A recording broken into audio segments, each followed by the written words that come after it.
So I'm here with Chris Lukhaup. Chris, how are you, man? I think I'm good. The day is already half of it is gone, so I can say yes. It was a good day. Yeah. Right, awesome. Yeah, Chris is in Germany, so we do have a little bit of a time difference. It's the morning for me and the evening for you there. But thanks so much for taking the time today, man. Thanks for having me. It's always a Sure. pleasure to talk to you, and Yeah. I really So mean it because I know that we have similar thinking. that's right. Thank you so much, man. And I very much feel the same way about you, brother. And again, it's a real honor to have you here. So maybe for those that don't know your story, and I'm not even sure I know your full history of like how you came to be the Shrimp King, and just establishing your place in the hobby and the industry. How about a little background on how you became to be involved with aquariums? Well, it started like probably with everybody else, just in a similar way when I was a kid, like 5 years old, and I got my first aquarium, and I got really hooked to it with just watching fish. I could watch fish for hours. It calmed me down. It made me dream. It brought me to places, And this is long, long time ago. And then I became an artist. I became a musician. I was a professional musician for many years. I toured the planet, and not even in that time I gave up aquatics. So my tour manager asked me, Chris, where you want to tour? And I said, well, I want to tour in South America. I want to tour in Australia, Mexico, and so on. And I always went with some fans because the fans knew that I am in aquatics. So always at the shows, I could find some people that put a banner up and they put a fish on there. And then I could spot them in the crowd and said, okay, you guys, after the show backstage. And then I jumped into the car after the show immediately and we went out to do aquatic stuff. And this is pretty amazing, when you are in Mexico, somewhere in Monterrey or Guadalajara or wherever, and then you just change, you switch the two worlds, and you come from the stage and you go to nature and just enjoy. You are with people that have the same interest, and that was pretty nice. And of course, the touring helped me a lot to go to place like Argentina or Brazil or Australia to look at habitats, and that was pretty amazing. So I can Wow. say that it started very early with me. And so the chance to travel, I guess, like you say, was a big part of being able to go where so many of Yeah, the I could fishes were actually occur I in the could wild. connect I could connect the two jobs, like not job. I would not even call it the job. It's a passion, Right. all I ever did in my life had to do with passion. Um, so that was a pretty a good thing that I could travel the planet and do the two things that I really liked, and it helped me a lot. I've been to 85 countries. So, and of Wow. course, like in the US, I've been like 40 times, in China several times, Indonesia several times, and so on and so on. So I was like a very long time in airplanes, tour buses, and stuff. And now I calmed a little bit down. I'm a bit tired of Right. traveling. Sure. I Yeah. didn't realize that while you were touring and in a band and everything that you were also simultaneously into aquariums and getting to. I knew you'd been in a band and I knew that you came into the hobby, but that they were going on together is kind of cool. It's I mean it's an interesting mental picture of you coming off the stage, playing a metal show and then going out and collecting fishes and spending time with other fans that are into aquatics and the hobby. Very cool, man. Very cool. Articles and books. I wrote it in the tour bus. Other people went out to strip clubs, and I never went. To do this. For me, it was boring, and I was married. I don't care in these Right. things. Drugs, alcohol, and smoking don't interest me. Not at all. This Right. cannot excite me. So I did other things. I went out to nature, or wrote a book, or wrote an article, talked to fans, and that is what I really appreciate, and not the wild part of the music, the show industry. And I I try to, no, it's not that even I try to avoid it. It was never in my interest. I can really say Sure. it calmly. I don't care about drinking, getting drunk, and taking drugs. I don't care at all. Right. Which, obviously there's all those stereotypes about a touring rock band, which I've never got to your level, but, I've played drums for a very long Not time, that, most of my life actually, and have done enough uh, low level touring and been out with a band on the road and playing shows around the country, this kind of thing. So, yeah, it's obviously a normal stereotype, but I too was never especially drawn to that. In fact, I liked feeling really good for the next night. So, I mean, I valued feeling yeah. well as opposed to not all, but some bandmates that I've traveled with over the years. Not choosing that route, eating poorly, not sleeping. The whole story, man. So, yeah, a passion for aquatics and nature and these kinds of, it just feeds a deeper sense of purpose beyond, I mean, this is the drug in some kind of ways, right? The exploring the nature, loving the aquarium Probably, life, but all of this sort of thing. drugs have an effect on you, and nature has an effect on me too. But for me, drugs, when I look at the people, they make them freak out or bring them to places but nature calm me down. It's just the opposite. It's something that Right. puts me to the point, of understanding the connection of life and all these kind of things. I think pretty early in my life, I understood what life is about. And that's why my life was different to most of other people. I choose very early. I have to be brave. If I'm not brave, I will just swim with the mainstream. And I said, I want to make it different. I want to try to live my life to the fullest in the way that it is like what I imagined life is. I studied philosophy a couple of semesters, and in that time, I really made up my mind what is life. And and then I Right. decided in life you have to be brave. And so I went that way, and luckily I was very lucky, I have to say, and probably it was my way to go. It went well. But it's just what I can tell about my life. And just if people ask me, I can recommend, hey, be brave, live life, and don't be afraid. Let fear not be your headwind. Let fear be your backwind and bring you to things. And I took these things in serious. I tried to live all these things that you see on internet when people post these kind of sayings or whatever. In fact, they do it because I believe they want to encourage themselves to do these kind of things. But it's very hard. The theory, to know the theory is one thing. To do the practical part is another thing. And this is much more hard. So, Wow. uh, yeah, this is my philosophy. But I know that you understand that because we talked already about these things. And what I always have in mind when I listen your name or I see you is one thing that I always remember. It's aware. Be aware. This you always Right. told me. You remember? I remember that. Absolutely. No, very much so. I was actually getting just a little bit of goosebumps as you were speaking in terms of the I think bravery is it's a great way to frame it, and it may kind of resonate with people even more deeply. But sometimes aware takes a where I think we're so accustomed to not being aware that we it takes a little more explanation to sometimes to get us to reset in that place. So I think bravery, it takes a certain bravery or almost a certain, maybe the word, a certain fierceness or sort of, you have to be alert because, the mind clearly wants to return to the unaware state where just thoughts are coming up. We're believing the thoughts. We're into the mind stream again of thinking and thought.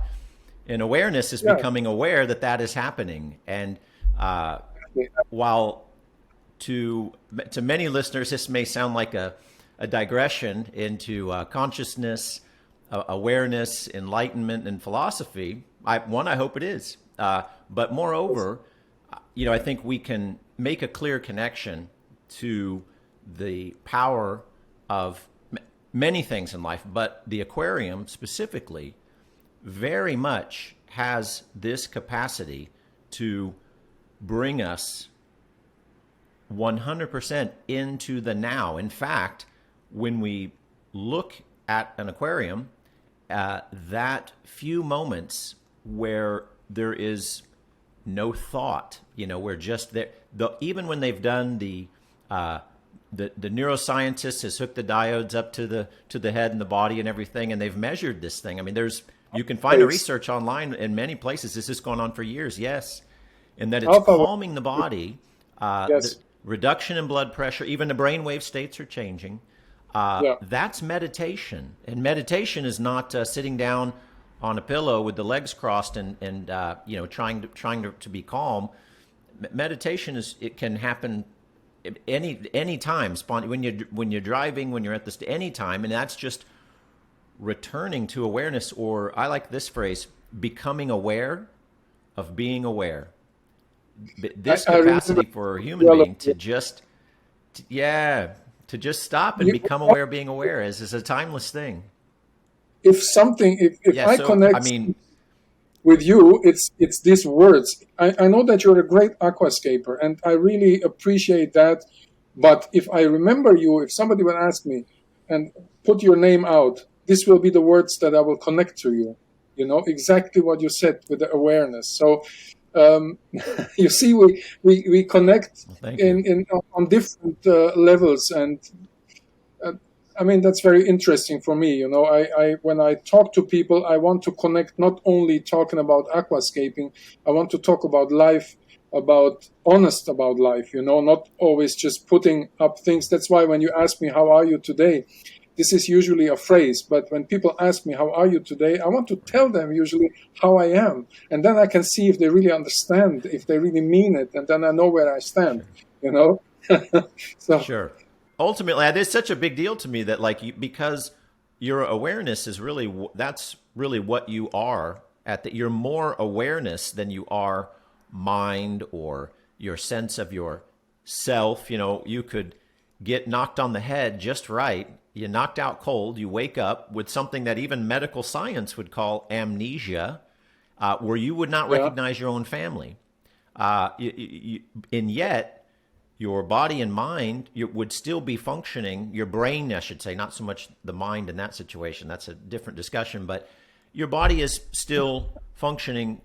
Your food is digesting, your hair is growing, the phenomena of vision is taking place, but the identity, the name, this Chris character, at least for some time, maybe for a long time, is gone. And I'm just fascinated by that because it tells me that there's no way that most of what I am, most of what we are, is not that named person that we're constantly dialoguing and creating narratives and stories in our mind with. So the awareness and remembering that, that's why that connection happens. It's because that's what you are. That's what we all are fundamentally. What's beating your heart and beating my heart appears to be the exact same thing, and that's such a profound sense of connecting us that, wow, if you can return to that sort of perspective many times over the course of a day,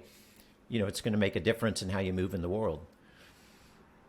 We should call this podcast Philosophy and Aquatics. And because there's hey, if it happens, it happens. But okay, and here's what my goal with that would be, though. There is a definite, clear, identifiable, almost objective connection to what we're pointing there, to the aquarium in a particular dimension of enjoying an aquarium that I'm always pushing and promoting that side of it, because I think that's where the greatest possibility of the aquarium and its benefit to humanity. I mean, this is the aquarium's contribution to human well-being, is its capacity to inspire a effortless meditation. You're just taking it in, for, even if it's just a few seconds, and with the magic of all of these new realms that have opened up. Really, as I've been doing this a long time, and I would say in the past 10 years or so, through social media, through being able to see what everybody is doing, and not just a few people who's featured in a magazine or a book, or how it was years and years ago. Yeah. You're seeing all these new realms have opened up. Aquascaping being one of them, but the different interpretations people have of marine aquarium and fish keeping. Of course, the shrimp keeping. I mean, 20 years ago, there's none of these shrimps on the scene, man. This was not a thing, so. An aquarium serves us in many ways. It's to discover, it's to observe, it's to learn, and you basically dive into another world. Maybe humans, you have them all day around you, are all time interacting, and you have to understand. But then the aquarium is a total different world. It's different creatures. They function different. They're interesting to watch. So they serve us in different ways. Not only the relaxation, but they also make us try to understand another world, or explore another world. And that's what, for me, is also so fascinating, is to explore these other creatures. They're not humans. Humans, we interact nearly all the time. Then we have the dogs, the cats, and so on. But dogs and cats are more like, how can I say? This aquarium world is totally different. It's they behave different. From a dog, if he likes you, he comes to you, and you can see it. But with a fish, you are usually the people. They look at them and say, what is happening there? They don't know. I think it's fascinating, right, in many ways.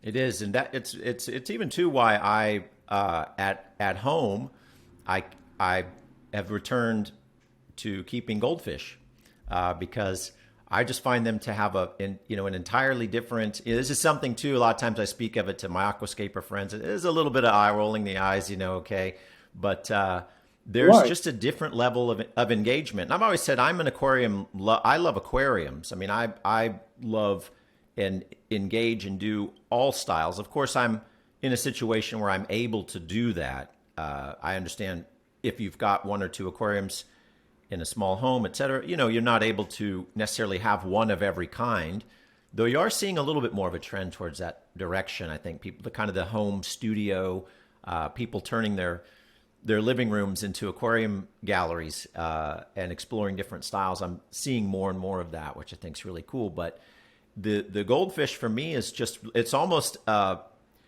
if you observe enough fishes and aquatic animals over time, you do start to see maybe degrees of maybe consciousness, or a degree of, I guess we could call it other things like a personality or this, but the fancy goldfish to me have just a very different character and engagement than any other fish, probably because of their extreme domestication. That probably speaks to that. Just like we domesticated the wolves into all the different breeds of dogs, with their different dispositions and characteristics. You see this with the goldfish. In my interaction with them, I've got one Ranchu there. He comes up at feeding time and is, letting me pet him on the head. And, it's just it's a big detachment from the other kinds of work that I do with aquariums all day. And I just find it fascinating. But you're right. It's that access to another world. And I fancy goldfish even open that up, in their own different and unique way. And so while it's not high-minded aquascaping, I've posted this goldfish tank before and, got some nasty comments here and there, and oh, that's boring, or they're so messy. Why are you doing that? Like they wouldn't expect it. They have some image of what I should be keeping. Yeah, but people don't And I'm like, understand. no, it's amazing. Of course, they will tell you it's boring, but people who don't understand, then they say it's boring because they cannot understand it. But if you respect that everybody has his own world, so I would not say it's boring. You understand it this way, great for you. I mean, because we are also different. We have all different tastes or whatever. So in my view, if you it also depends on how you approach a goldfish. If you really are into it, most of the people that have goldfish, they have fish, some kind of fish, a goldfish, because maybe it's cheap, or they just had it in the pet shop, or they like these bowls with the fish inside, or whatever. But if you do it the right way, you will see they also have their world, like the discus have their world, or the shrimp, they have their world. And I think that crayfish is the thing that I like so well. Like you, maybe now the goldfish, but I do crayfish for a long time. But I went into this world because I wanted to understand it, and so that's my interest, to understand it, to see what is out there. And your goldfish has the same right as my crayfish, or as a Malawi, or a Tanganyika fish, or whatever. And you can approach both in a way like, yeah, I just watch them, I have them, or you say, okay, I want to go deep and understand it, because then the work starts. So goldfish is as equal as any other aquatic animal, and in my view, there is no big difference to if you handle them in that way, or.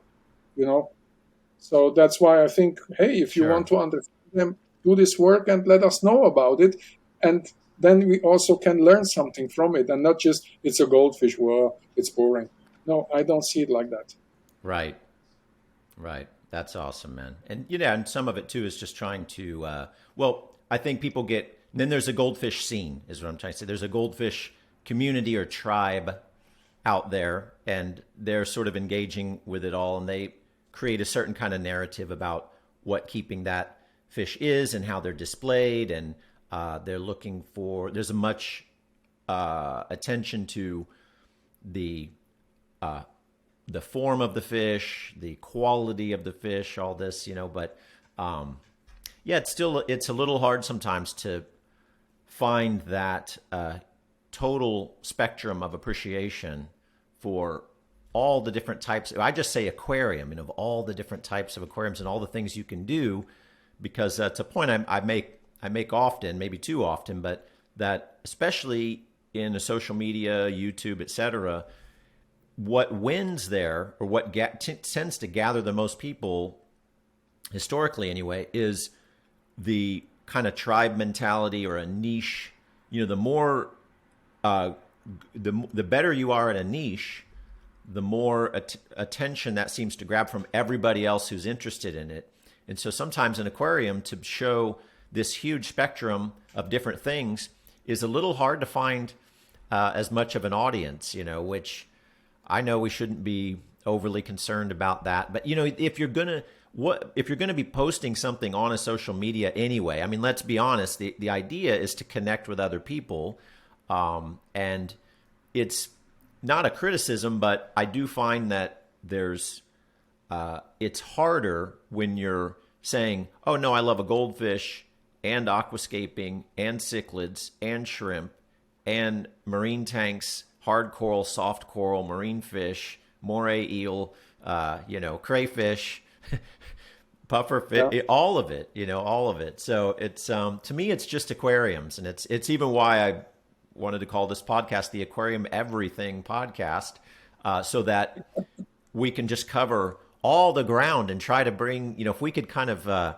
just bring everybody into a collective thing where, because I learned so much from engaging with all the styles, and there's things from aquascaping that I've tried to translate over into marine aquariums in terms of composition and things like that. So, But the interests during a life change also. For example, if you start with aquatics, of course you're a beginner. You don't have an overview. But the older you get and the more you are in the hobby, you have a better overview. And then you start and maybe go deeper and deeper. And after a while, you think that you know about something. You want to try another taste also.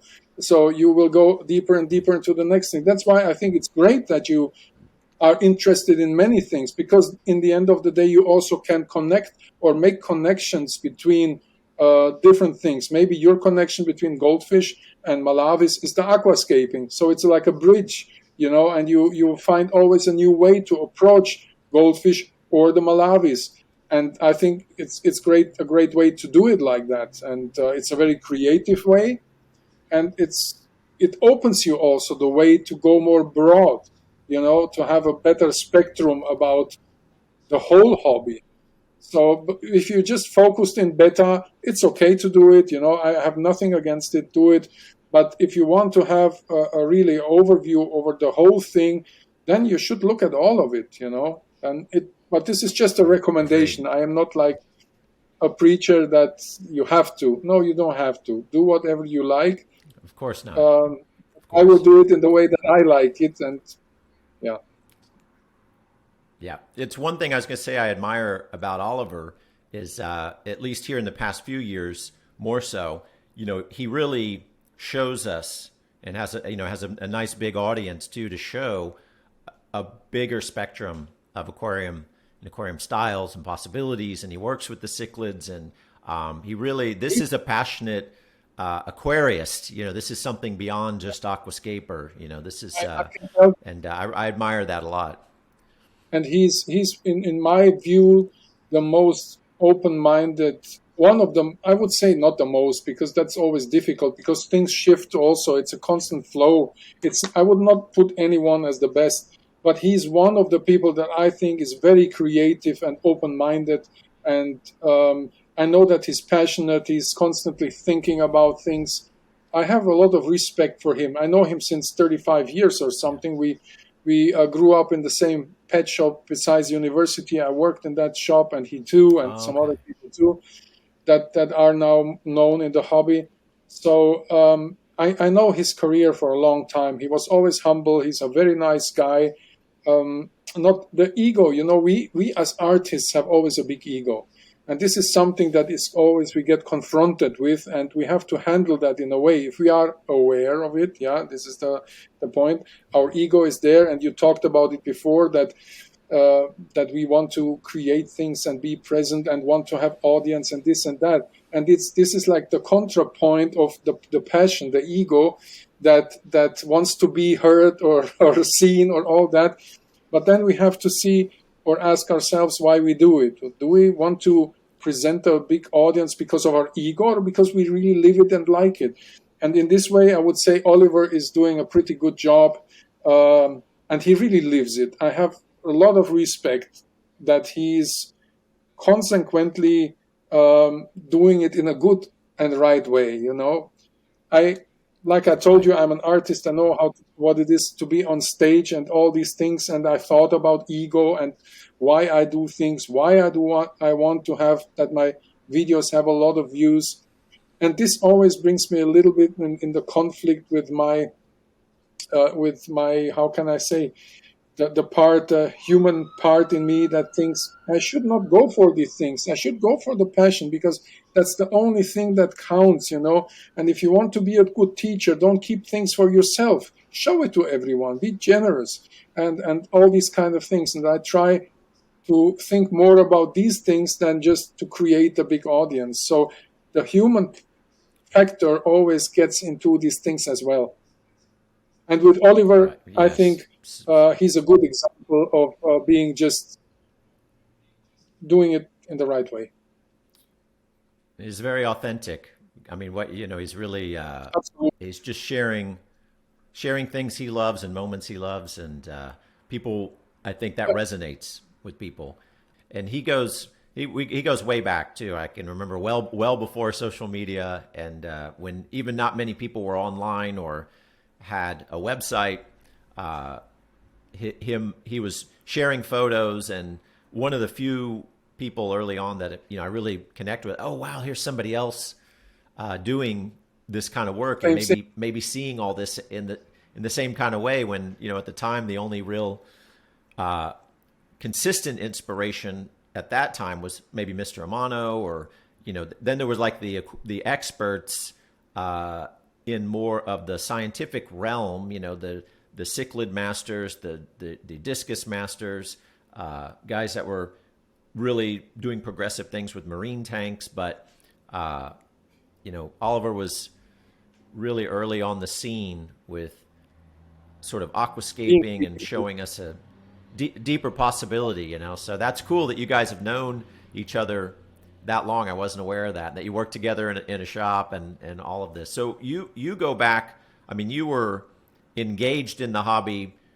and even say working in a tropical fish store a long time ago, Yeah. maybe even before the music career. It was parallel. I went to the university and I did the music and I did the aquatic hobby.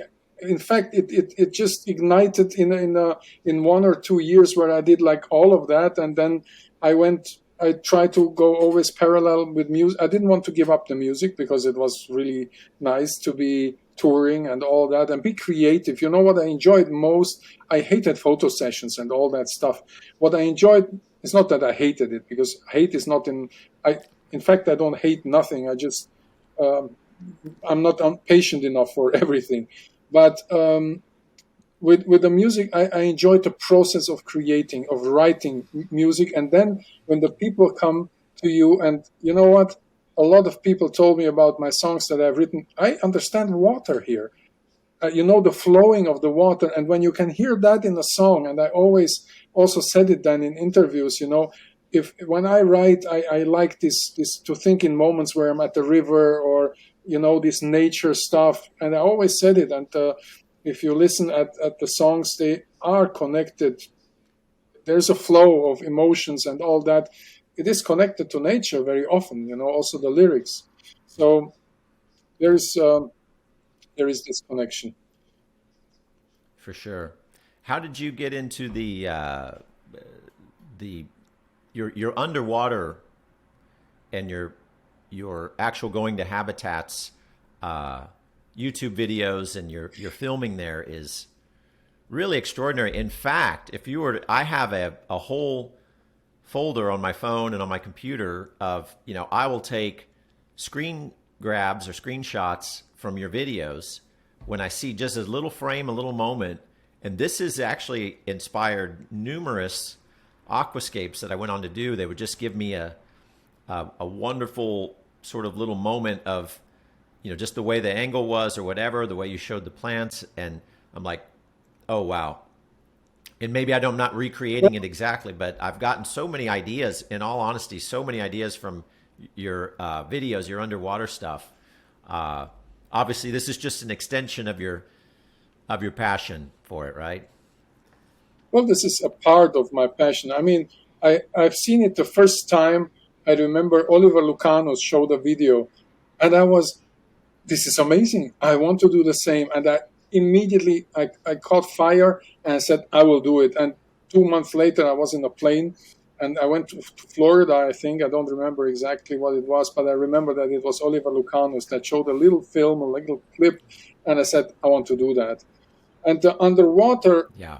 landscapes, you know, there are not many people have seen them. If you see the mountains, if you see a No. forest, a lot of people have seen it. Yeah, but rivers and creeks and lakes, not too many people present that, No. and they are in a constant move. These land underwater scapes, you know, the underwater landscapes, if you want to call it like that. I'm German. My vocabulary is not that great, but if you have a landscape outside, like you see a forest, that changes just slowly over 10, 50, 20, 100 years. But the underwater scenery, it can change the next year. It can be totally, the same place can be totally different. And Really? well, I love to take shots of that and present it to people, because not not everybody goes snorkeling in a creek, or uh, you know, they want to go to the sea or see their corals and this and that, but freshwater is more rare. So I try to visit all over the planet the freshwater habitats, or the freshwater places with clear water and plants and so on, to present them. So this is something that I really, really enjoy. And there's not as many, like I say, it is more rare in that uh, where many tropical fish come from anyway is not an underwater garden. You know, it may be a tannin water with fallen trees and leaves and sand and something that looks maybe more like when we do a hardscape style aquarium. And yet, you know, and Yeah. that's why, again, I've just been, you know, just my mind blown almost every time I see some of these pristine really underwater, freshwater landscapes, again, for lack of a better term. We don't even have a right vocabulary to talk about this thing because we don't see it as much of it. And Yeah. that these are, I take it anyway, that these are sort of isolated areas. I mean, this is not something one can just travel to the tropics and, jump in the water and start seeing these escapes. How have you learned about some of these amazing locations? Again, with there's just something so fascinating to human mind about the clear water, the green plants, the swaying in the current, fishes swimming. I mean, some of your footage to me, I've been like, this is as fascinating, and there's as much depth and interest here as any reef that I've ever seen. Any coral reef. I mean, in other words, it's not. It's a different experience, but there's a lot there again that sort of hasn't had the attention of the coral reefs at least in terms of footage and people sharing it. Well, we are interested in freshwater, so that of course catches our attention. But I think the gods have been very generous with me to let me discover these places, because you know that a place can be great in 1 year and the next year it can be devastated, like it's just gone. So I was so lucky to find these places in the right moment at the right time. And for example, in Florida, I've been a couple of times there, but there's just some years, like there was the Hurricane Katrina, I think, and after that, and still to today, the place is not the same anymore. The plants, because the water was like very dark for a whole long time, and the plants died, So then it was just algae, and the place looked so different. And I was there the year before and 2 years before, and I could really enjoy the place. And then you have to go early morning because you don't want that people disturb the place, and there's the fish there and all that. So I have been, luck, Jeff, is something very important in a human's life. If you are lucky, you can go everywhere. It doesn't matter if you are super smart. If you have no luck, forget it. It's like if you're unlucky, Sure. You can be the smartest person on earth. It will not bring you anywhere. But this was something that the old Jewish guy told me. I met him on 5,000 meters in the Chilean Andes, and he told me, Chris, if you could choose between being lucky and being very smart, what would you choose? And he said to me, always choose lucky.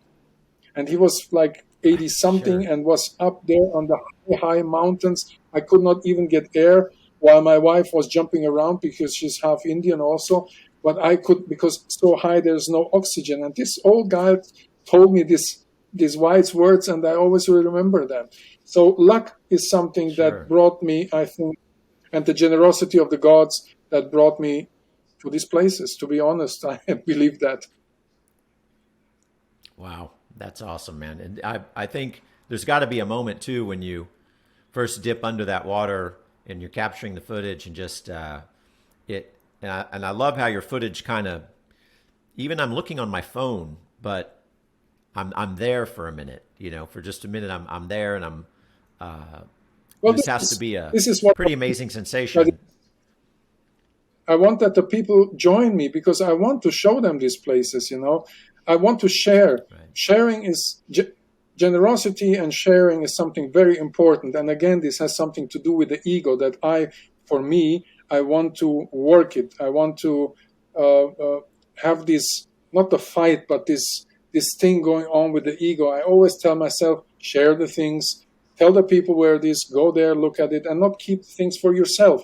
And this is how I see it in the art, in the music, in the paintings. I give away paintings sometimes to people, just because I think a human and generosity is something that needs to be connected, because what makes us human in a way, to be generous and love. And for me, love is the greatest thing on the planet. And that comes even before nature, which I love a lot. But love is the most important thing, and that has to do something with the lifestyle, with the mindset. This is also a word that you love. I remember you talked about that also. This is in a way all connected, and these places are a big part of my life and of my happiness. And I want to share this with as many people as I can. And the views are not even so important. It's just that to share it is spreading the love and the passion, and this is how I see it. It's beautiful, man. It could be a thing, even maybe organizing some expeditions, with the social media reach, et cetera. This could be an amazing thing to, 10, 12, just to have other aquarists and passionate people about aquatics to get together and explore some of these I want places. I know I would never go there without someone first telling me, "Hey, this is the spot. We've been there before. Let's go." That would inspire me to do it for sure. I want to do it. In fact, I have the idea to bring people to this beautiful river in Bosnia Herzegovina, which you could not get me out of this river. I was there in the morning 6 already, before anybody was up, and I went out when it was dark, and I did this for a couple of days because I could not get enough. And I said, okay, next time I come, I will bring as many people as I can to this place, and we will enjoy together. I will show them how to film underwater, what is important, and do it, in fact, for free, because then it's a real teaching, I would like that people join me to some places to enjoy this, to share the things together, because that is a great thing. If you have things in common, you have a love that you can share with others that love the same thing. What is better there? Of course, my family is more important. But if you have a passion for something, share it with the people that also have the same passion, and it's great. Don't keep everything for yourself. And I want to do it. I already said it on the videos that if people wants to join me in the next summer to this place, let's do it. Oh wow. Okay. Well, I'll be watching for more of that, because that would be incredible, and just to be taken right to these special spots would be amazing. I think it's so cool too that you've. I'll be going, oh my God! You'll post some underwater footage, and I'll be thinking this must be in the tropics somewhere or something, and it's a stream in Germany, or now you just described Bosnia, places where there's these fantastic underwater scenes that I think the average person, even the average, passionate aquarist, is unaware that these worlds exist in some of these places. We're just thinking, South America, we're thinking Amazon, we're thinking Southeast Asia, we're thinking West Africa, maybe a little bit Australia, maybe there's some things in North America, but that some of the places you've been, I imagine too, these are, like in Bosnia, for example, is this a colder water situation there? I mean, in other words, there's not, we don't see these animals from Bosnia in aquarium very often, I don't think. Well, we don't, but now we see some, because I showed the footage and there's some interesting things. But you also have to see some places is like they're changing during the season, or like in Brazil, in summer, it's not the same like in winter. The plants are more reduced, and that's happened here in Germany also. But there's some places that are a sure deal. And Bosnia, for example, is a sure deal. That's why I can invite people there without a very big risk. But if you go, for example, to Florida, it can happen that the hurricane is too much rain and you don't see nothing because the water is brown. But Bosnia is such a place where I would say, even if it rains, even if there is more water, you still see they have a great visibility. Or springs, some springs that are always like clear water. Rainbow River in Florida is always great. You nearly cannot miss it. So that's something you could do every weekend. If I was in the US, I would be out all the time, So here in Europe, there's not that many places because, here it's a bit too many people on a concentrate little European place. But in the US, you have fantastic places in California, in Florida, in Georgia, Alabama, Tennessee. There's so many spots that I could recommend.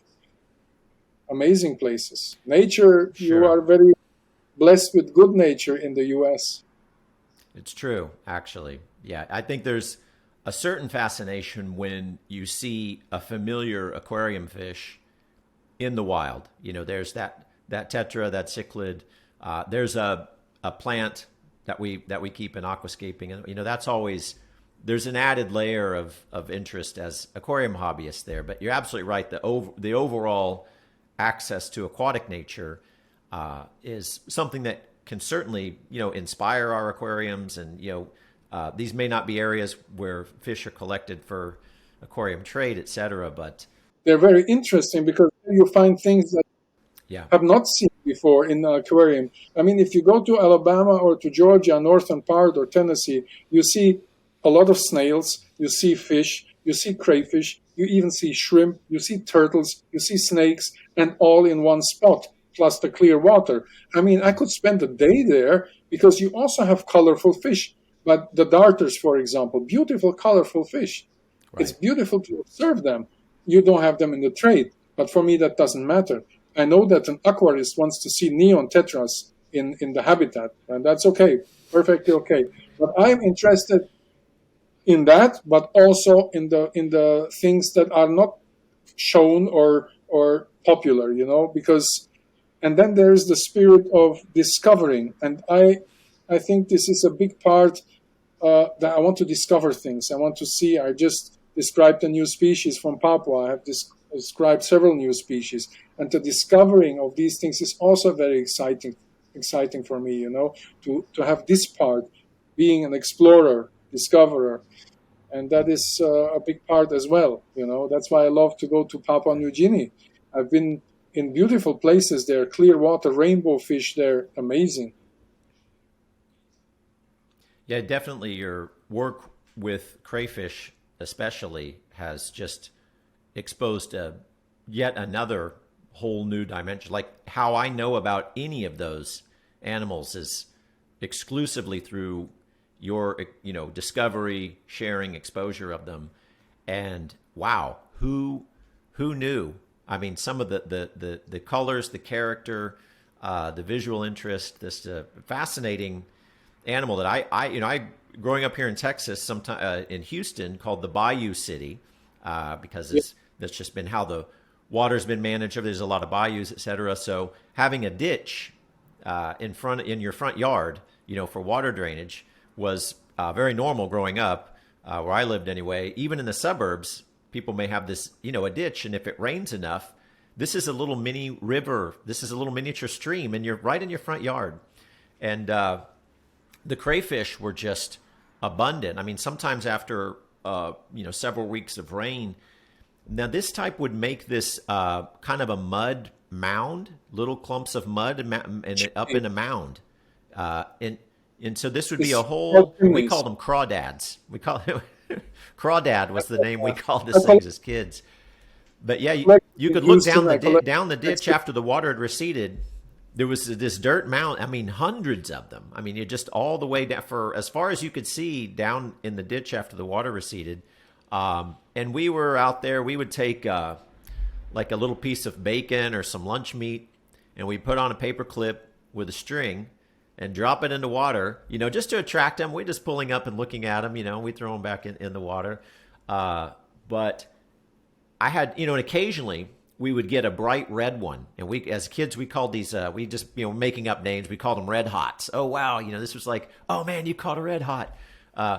My point is though, some of the color and variety of these animals is something I had absolutely no idea that they existed. And I think you've been one of the forerunners in discovering some of these, and definitely at the forefront of exposing them to people.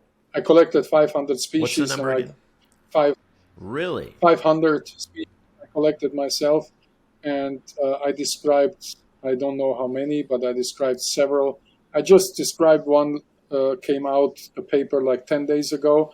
I named the crayfish after Edward Snowden, because I think that I respect him a lot, because he really, sure. My political view, if we discuss he had to be very brave, a lot of bravery. Yeah, I think he's a very brave man, so for me, that I will give him respect. And just last week, I described crayfish after a left-wing politician in Germany, and the media was full of it. But I don't do it because of detention. I do it because of respect. I want to support people that are brave, So sure. in that moment where I was just sitting on the desk, all the stuff, and working with the crayfish, Edward Snowden was on TV. So I said, wow, this guy deserves a lot of respect. And I followed him then, and that's why I named it after him. But this is my political view. And Sure. yeah. Just fine. Is that something that you get, like if you've presumably made the discovery, there's no, is this a case so there's no particular scientific documentation of that particular species or whatever, and you're actually able to create the name for it, and I guess is there some sort of process for submitting this so the broader scientific community It will take, and research is made aware? that's, it takes a while to describe a crayfish, because from the discovery, then you have to see, okay, what is the distribution area of the species? And then, sorry, I had to fly to Papua to see, okay, is it really there? And then you have to do the genetics that takes a long time, and all the work, the process of Wow. reviewing, and so on and so on. The last crayfish I described, it cost me, like, I found it 2006. So you can imagine, for some it takes a long time, and because Right. Papua is not so easy. Papua is a very difficult place. Always when I'm there, they want to kill me, because they kill each other still there in these remote places. And then when a white person comes there, of course they have the thing that they get a lot of trouble from white people that come there and just build all these palm oil stuff, and they take their land, and they just don't care. Sorry. So very often, I run into trouble in Papua, and until now, the gods have been generous, and they say it's not, your moment is not now. So they let me survive. I trust in that a lot. Right. Yeah. That's awesome, man. So, yeah, I did just getting towards the end of our conversation here, Chris, but I wanted to touch on a few, basic, this is probably some very overly basic questions, but since you do have such a depth of knowledge about shrimps specifically, and this has been a huge area of interest. And I mean, the growth for us, anyway, in my store for the shrimps has been just crazy. I mean, people really love the freshwater shrimps, and it's a whole new cool dimension. Mixes elements of regular freshwater keeping. There's a plant aspect, an aquascaping aspect to it. There's a straight collecting aspect to it, and so there's a lot of depth to the shrimp that I probably didn't occur to me at first. I wouldn't say I didn't get it, but it wasn't something where I didn't understand quite the possibility of the shrimp scene. So it's something I'm still learning. I have not ever, of all the things I've done, I've never really done a proper, exploration of keeping the shrimps myself personally. I mean, we have them in the store. I'm around them a lot. I've just learned from being around them, but it's something I'm still yet to really dive into personally, kind of strangely. I couldn't even tell you why, because I've become totally fascinated with them. But if you were going to say, in terms of let's say 3 to 5 species that are, your best suggestion for someone just getting into shrimps, what would those be? What's your kind of go-to easiest to keep is probably part of that question too. Well, there is, of course, Neocardina davidi. This species is so variable in colors, in patterns. So I would go and promote them for beginners, because they have a very broad spectrum or parameters of how you can keep them. And from temperature to pH to hardness. So for beginners or people that just want to start with shrimp, I would recommend Neocardina davidi. They call them the cherry shrimp. And they have been the first ones that Right. really went worldwide. There have been the crystal red shrimp, but crystal red shrimp, they need a low pH like 6.2, 6.4, and they need like, in fact, rainwater with a conductivity of like 40 or something. So that makes it a little bit more difficult. It seems that crystal red shrimp are a little bit more difficult to keep than the neocardina that have a very broad spectrum, that are more easy to keep and they reproduce and so on. Because reproduction is something that people, if they have this kind of success, they get motivated. So that's why I would recommend Neocardina davidi for beginners. You have a broad spectrum of colors, at least 15 different colors, patterns, so on. So that makes it, of course, nice to look at if you have an aquarium, a nano aquarium with 30 shrimp in it, and they have like 5, 6 colors. They look like candies, you know, and that is Right. fascinating for people that start. You know, it's color. They want to have colorful, interesting animals in their tank, especially in the USA, where color is so important to the hobbyist. um, that's when I came to the US with the aquariums that I escaped on the shows and so on. I always mixed the colors, and in the beginning, the shrimp people have been like, that was blasphemy. But I said, look, this is a different market. The people see it different. If you want to make it popular, make them interested in it, you know, and don't be too much of a preacher and tell them you cannot do this, you cannot do that. Experiment and see, and it will be okay. So I think that is a good recommendation, I can tell. And they would be ones that don't necessarily need a, say, like a soil substrate. Exactly. So that the things are more easy with Okay. them because you can usually take the tap water. You can take any kind. You can take soil, of course, too, because they also they can live in a habitat or in a place where the pH is lower, but they also can live in a bigger river where the pH is higher, whereas not that much oxygen. You know, like the Caridina, they need a lot of oxygen, and they need cooler water. When I was in Hong Kong, and this is something that I did. I always went to habitats. I went to China, Hong Kong, Taiwan, Sulawesi, just to see how these guys live.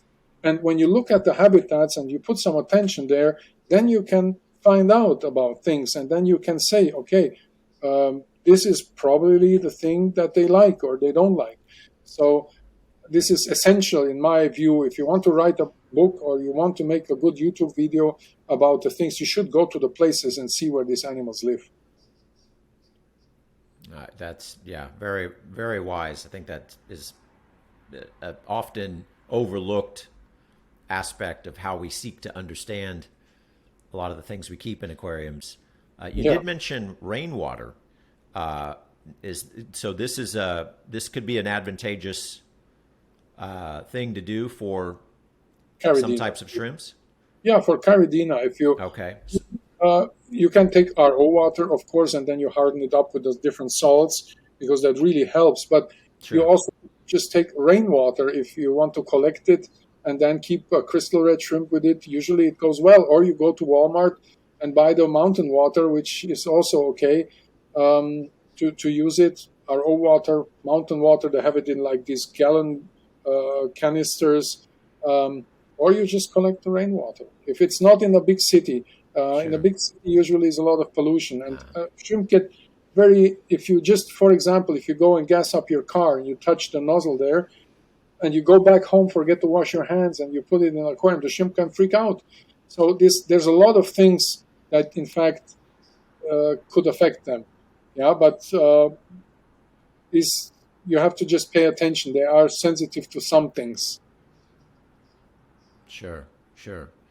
Uh, which or are which it would still be talking about the neocaridina as far as if we were say looking for the best shrimp for a classic aquascape. So we don't want to make a shrimp tank specifically, but we want to add some variety of shrimp to more of a aquascaping scene. Is Well, this still neocaridina still be your go-to, or do we have a wider variety there? I know where you want to go to because I can feel that you want that I mention the Amano shrimp. And because this is, I have seen it, I think, I have seen Amano shrimp in your tanks, and this is a uh, um, it's a great shrimp. And Takashi Amano was, in fact, the first one that made it really public that shrimp can help an aquascaper to keep the aquarium in a balance, in a good balance. You have to add it to the Right. balance, so to keep it in the balance. Yeah. So yeah, I would say Amano shrimp are great. Do you have to think about some things? You know, Amano shrimp can get up to 11 years, 10, 11 years. They grow bigger than the Neocardina. So in nano tanks of like 3 gallon, it's a little bit difficult. They jump out of the water. They go out of the water more often than other shrimp.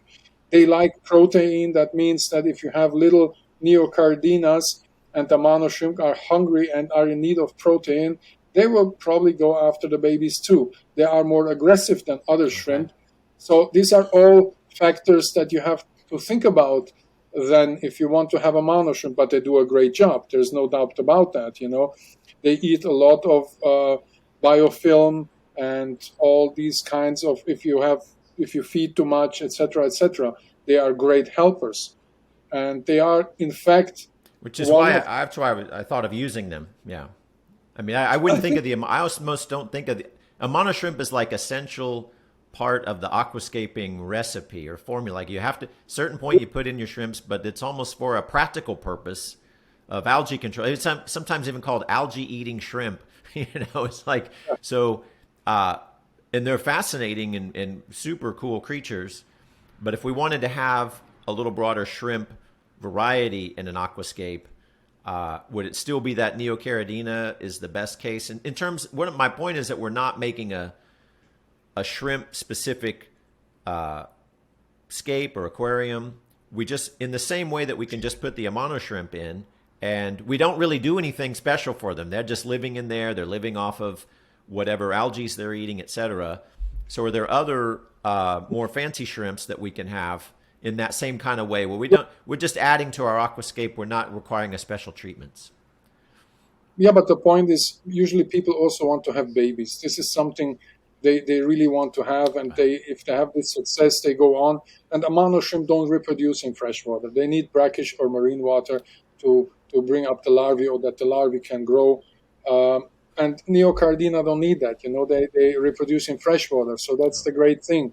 You can if you reproduce them, you don't have to buy new ones. You know, you just reproduce them, and then you see the success, and then you get motivated.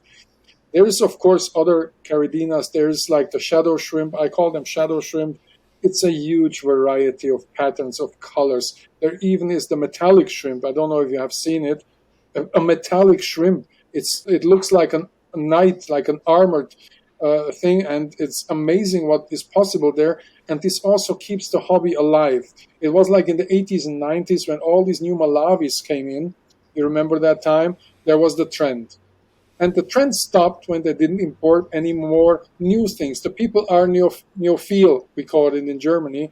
Probably is an English word for that. They always want something new, and that keeps the trend going on. You know, if you add always something new, you make it interesting. Something is happening there.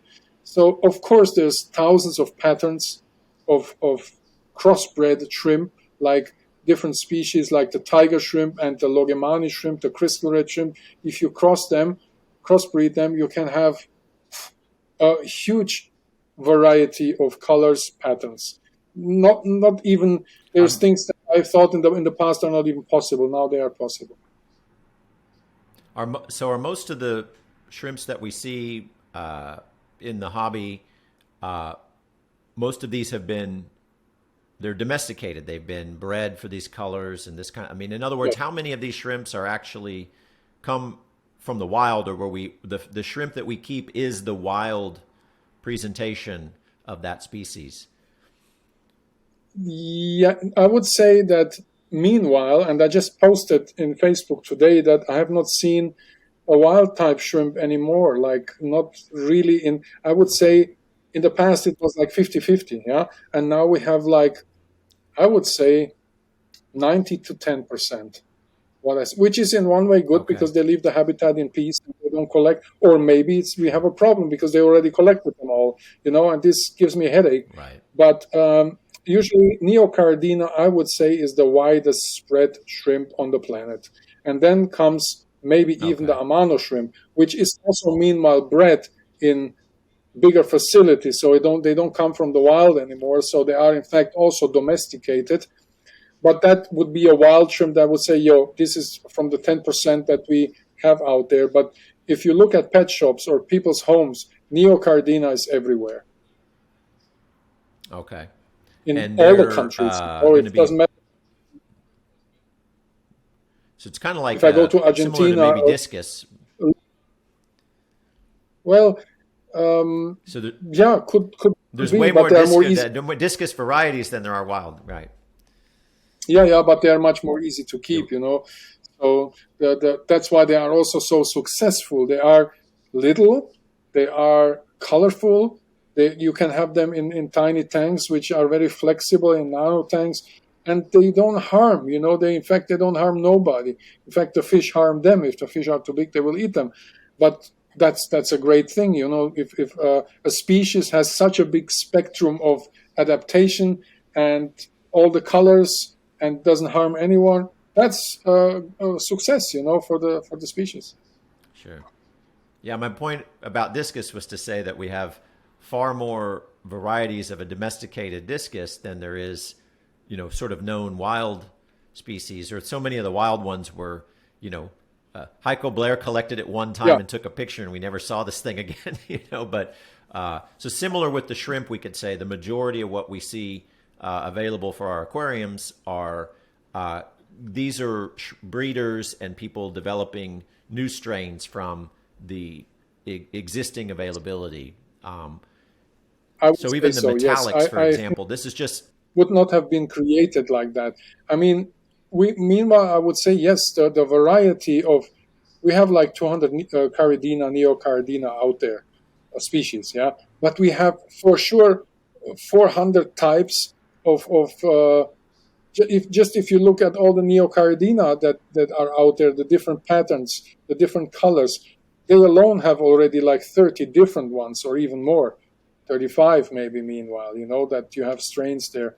But then come all the shadow shrimp that is nearly endless. This crossbreeding between the tiger and the chryslerite shrimp. They produce so many different varieties that this is incredible. In fact, already we have more than 200 forms from just those. Yeah, so we over took the species level of Caridina. is there any hope of some of these amazing crayfish that you've been featuring and showing us and in your books, et cetera, that are they something that could scale in the hobby by being bred in captivity, or some of these ones with the fantastic colors and this sort of thing? Is that something we don't really know how to do yet? Well, the crayfish is a little bit more difficult because crayfish are aquascapers themselves. It's not that they eat the plants, but mostly they like to make their own house. So they will rescape your aquarium. If you have a nice aquarium, they will rescape it. And people are then afraid that they eat their fish, which is not always the case. For example, Right. these big characs that are out there, they usually don't eat fish. The big adult characs, they eat detritus mostly. Like 80% of their food is detritus. Juvenile crayfish is just the opposite. They eat a lot of protein, a lot of worms, little tiny insects, water insects, and so on. But the problem with them, they have two big cheilies. Yeah, if the people see them, they will eat my fish. This is what they see, and they will destroy my aquarium. Yeah, if they are, I have them in my aquarium. I have them with tiny little fish and shrimp, and nothing happens. But to convince people that nothing happens when they see a big crayfish with two big cheilies, that's nearly impossible. But they have beautiful colors, Right. and uh, yeah, they are very Do you, interesting. I is find them. there any is there is there a chance of some of the broader species that you've discovered and that you've kind of made the world aware of becoming more available in the hobby?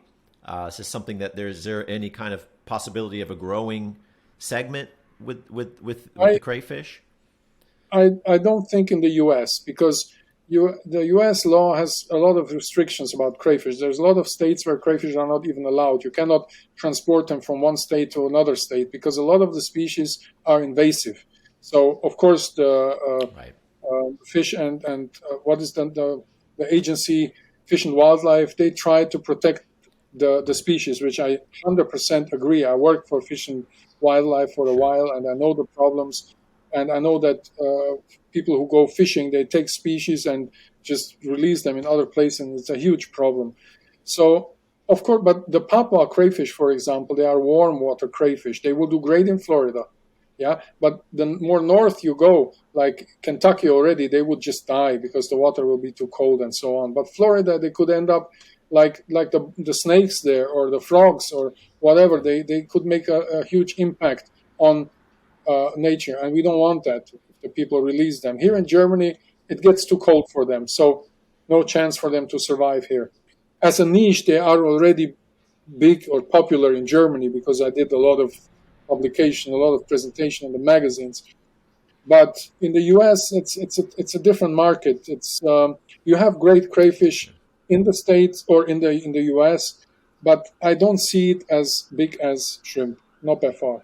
Here in the U.S., how you just go past a certain line, more or less in terms of the states, and because it gets cold enough there, fishes are legal there that are not legal. Say in Texas, there's, we're almost tropical here, and so many things obviously could survive year round in the water here that they're illegal here, but they're legal just a few states away, which has always struck me as odd. It's like, well, you could literally just drive there and bring them back. Of course, I'm not advocating for that, but I'm just saying that it's sort of a random thing that it's legal there.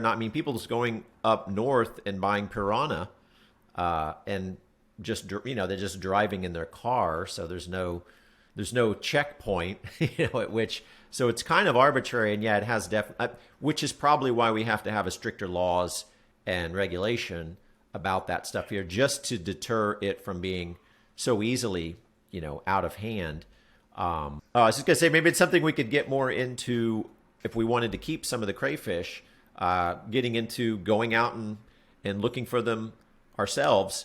But I've always had a little part of me that I'm not so sure, or I never feel right about going into nature and then taking the thing out of its habitat so I can go put it in a box in my house to keep it. But certainly some of this has gone on along the way anyway. But this is how it got my interest. Now I protect crayfish, but before I was taking them out of the habitat, and now I can do a real protection work for them and not protect one, but protect thousands of species.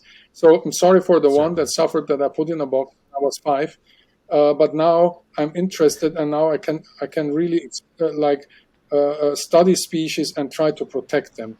So sorry for that one that ended up in my little aquarium.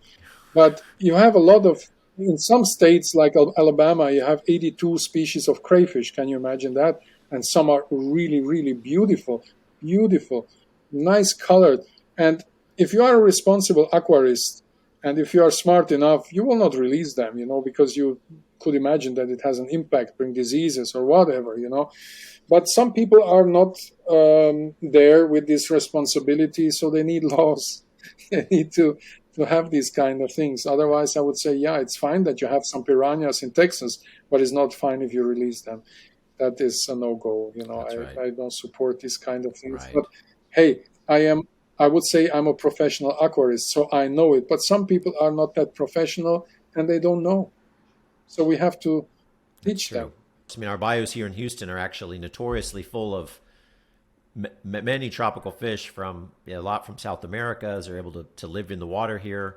Oscars and pacu and plecostomus, and these things are different cichlids, are abundant actually in some of the bayous, which obviously have come from people releasing them, and it's an age-old problem for sure. But so, Chris, do you have any plans to come to will you be in the U.S. again anytime in the near future that you're aware of? Hey, I was like 3-4 times in the U.S. every year, but Corona came, and then I slowed down with the traveling, and now I'm a bit lazy. But I have a lot of friends in the U.S. A lot of nice people there. And my friend Corey McElroy from Aquarium Co-op, he was here a couple of weeks ago, and he comes to Germany, and then we do stuff together. And I want to go with him and show him some of the nice places in the US, go crayfishing with him and do these kind of things. I want to finish my crayfish book. It's like a monster book. It has 800 pages. No, 400 pages, Wow. 800 species in it, 800 photos and stuff. So I need to still collect a couple of species, photograph them. I want to film more underwater in the US. US always is great to go. To go to the nature there. That is what I really love. So definitely, I'm 100% sure that I will come to the US again, because that's the country I've been most, like 40 times or 35, 40 times. I've been in the US, so I've been Wow. in a lot of states. I think not Hawaii and not Alaska, but the rest probably yes. Yeah. Well, next time you're coming, please, I would just be thrilled. It would be such an honor and so amazing to connect with you and do some diving, some exploration of some of these. I'm the one living in the country, and I have no idea where some of these fantastic places are that you've been. So it would just be so cool, man, and such an honor. But I officially invite you. I officially invite you to go with me to Rainbow River, to Juniper Spring, to High Springs, and to really experience this. And then we can talk about life, about philosophy, about aquatic stuff, and about the afterlife, about the gods, about everything. that would be amazing, man. We got to do it for sure. But well, Chris, man, thank you so Okay. much. It's been a super cool conversation. Went some places I didn't expect it to, which was amazing and awesome. And I just respect and admire your work a great deal, man. And just keep doing everything you do. And I look forward to talking to you again soon. Thanks a lot, Jeff, for having me. It's always a pleasure to talk to you. It's also a challenge when we talk philosophy. You are a very fast thinker, and I have to follow you in the language that I know, but I don't. That's not my mother language. But it's a good challenge for me to learn. Also, to and like I remember some things that we talked years ago. I still have them I have them present. But not only when I hear your name, but also Right. in some situations. So it was a very a good meeting when we met back then. It had a little effect on my life, but it was a good one.